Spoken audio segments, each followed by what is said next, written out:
Consumer sentiment climbed to its highest level since 2021, while overall sentiment essentially remained unchanged throughout the first quarter of 2024. Consumers perceiving the economy holding steady in its current state.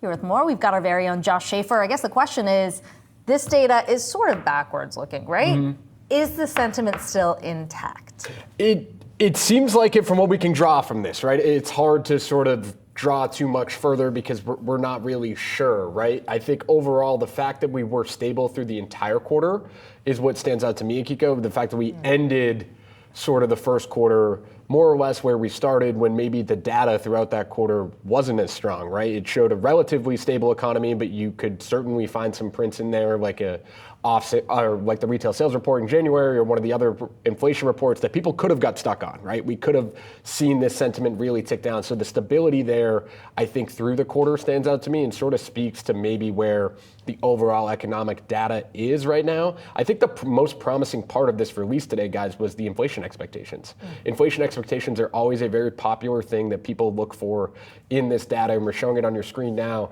The 1 year inflation expectations came down to 2.9%. That's down from the 3% expectation we saw last month. The long run came down to 2.8%, down from 2.9%. And really, I think what stands out about that graph you're looking at is the purple line is coming back to where it was pre-pandemic, closer to what people expected for inflation before we had this big increase.